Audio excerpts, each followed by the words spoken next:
Gloire à Dieu. Nous commençons aujourd'hui une nouvelle étude sur le Nouveau Testament.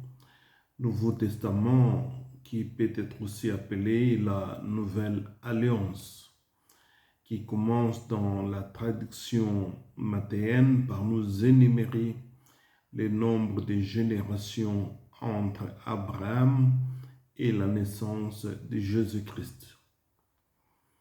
Il ne serait pas indispensable de mesurer la durée de chaque génération, mais plutôt de considérer les époques et les cultures différentes de chaque groupement. On peut vite remarquer que la durée moyenne de la vie des patriarches avant le déluge était de 912 ans. Genèse 5, le verset 5 nous dit « Adam a vécu 930 ans. » Genèse 9, 29 nous parle à propos de Noé qui a vécu 950 ans. À partir d'Abraham, l'âge baisse de 80%. Nous voyons que Abraham lui-même a vécu 175 ans. Genèse 25, le verset 7. Et David est mort à 70 ans. Salomon en avait 80 quand il est mort. Et le Seigneur Jésus est mort à 33 ans. Il nous est donc favorable de parler de la génération, par exemple, de Moïse, la génération de Josué, et pourquoi pas parler de la génération qui verra le retour de Jésus. L'apôtre Paul pensait qu'il serait de cette dernière génération quand il écrivait dans sa première lettre aux Corinthiens, le 15e chapitre et le verset 51, il dit « Voici, je vous dis un mystère. Nous ne mourrons pas tous, mais tous nous serons changés en un instant, en un clin d'œil, à la dernière trompette. La trompette sonnera et les morts ressusciteront incorruptibles et nous serons changés. » Hélas, Paul est mort sans vivre les retours glorieux de Jésus sur terre. Toujours Matthieu nous relate qu'à partir d'Abraham, le père de la foi, jusqu'à la naissance de Jésus, il y a environ 3 fois 14 générations, au total 32 générations. Il faudra souligner qu'entre l'Ancien Testament qui finit par Malachie dans la version de Luc II et les premiers livres du Nouveau Testament, donc Matthieu, il y a environ 400 ans de silence. Car la datation historique du livre de Malachie se répertorie aux environs des années 470 avant Jésus-Christ. À cela, nous nous posons la question suivante. Le silence de Dieu entre Malachie et Matthieu, est-ce une période d'inactivité? La réponse est non, car d'après le livre d'Apocalypse au chapitre 8, le verset 1, la Bible dit « Quand il ouvrit le 7e sceau, il y eut dans le ciel un silence d'environ une demi-heure. » Pendant ce silence bien-aimé, les activités au ciel continuaient, car le verset suivant déclare que Jean vit les 7 anges qui se tiennent devant Dieu, et 7 trompettes leur furent données pendant ce même temps de silence.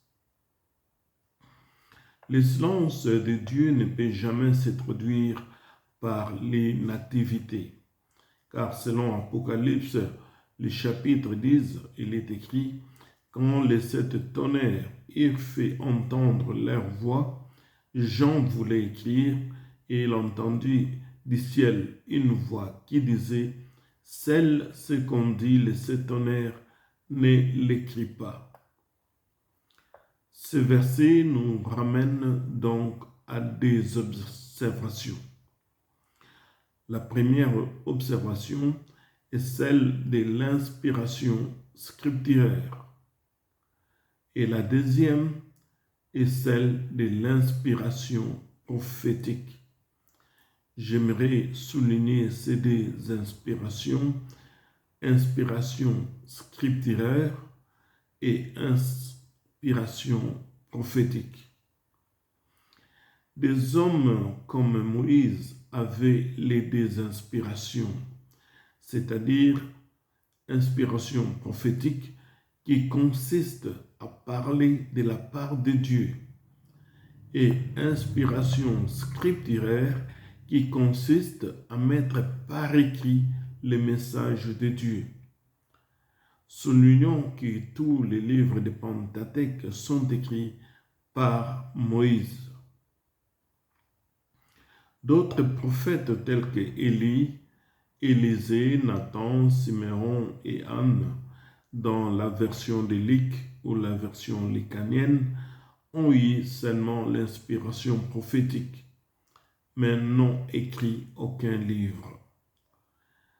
David, Salomon, Néhémie et autres avaient juste l'inscription scripturaire, c'est-à-dire qu'ils pouvaient écrire. David a écrit tous les psaumes, par exemple.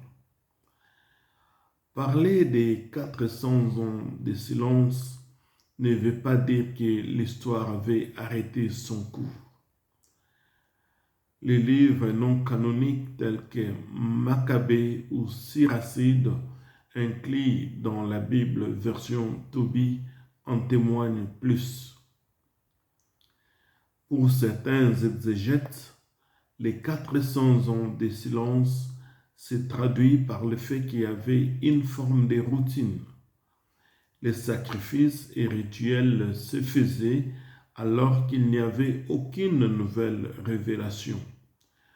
Tout avait l'air maintenu en suspens dans l'attente du jour de la naissance de Jésus de Nazareth.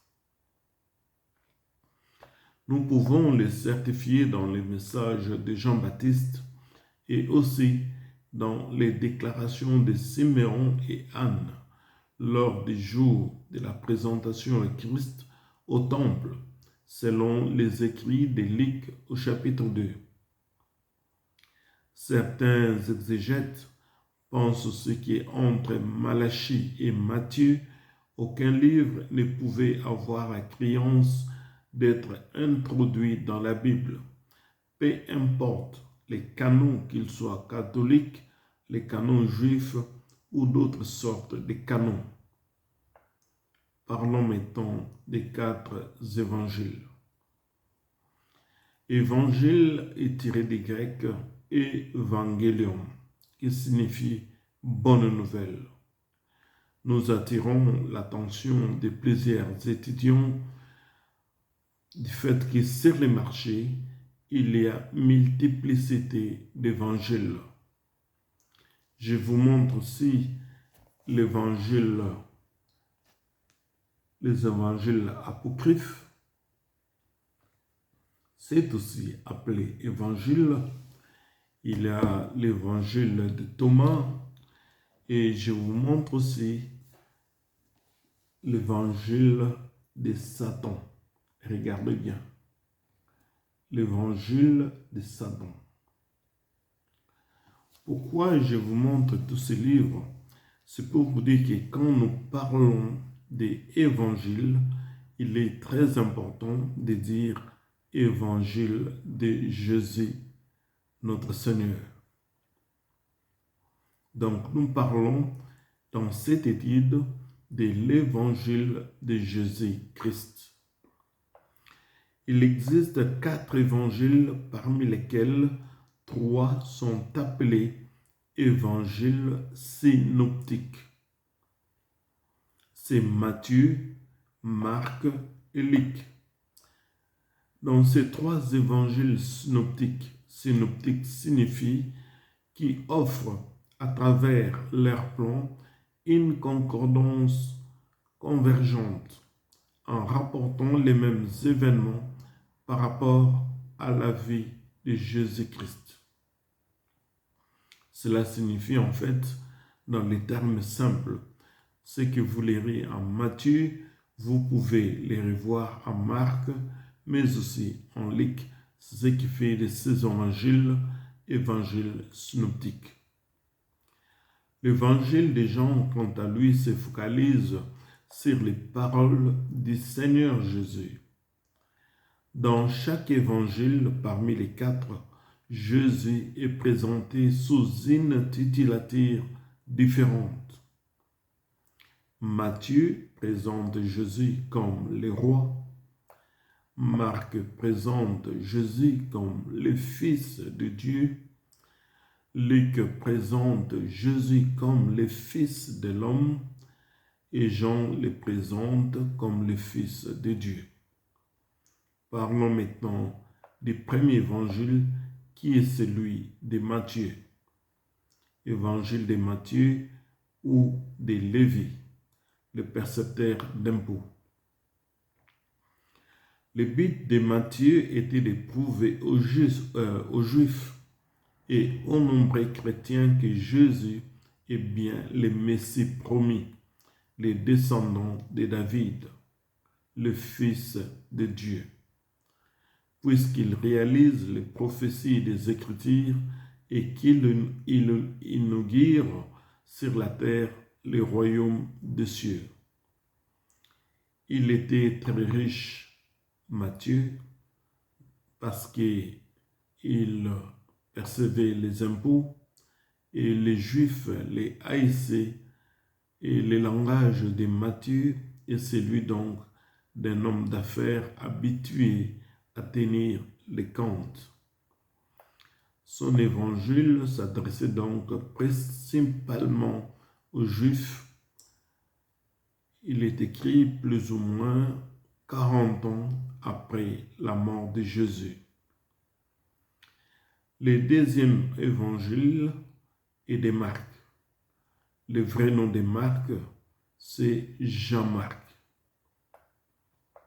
Sa mère était Marie de Jérusalem, une femme très riche, car selon Actes chapitre 12, le verset 12, les fidèles se réunissaient chez Marie, donc la mère de Jean-Marc, pour la prière.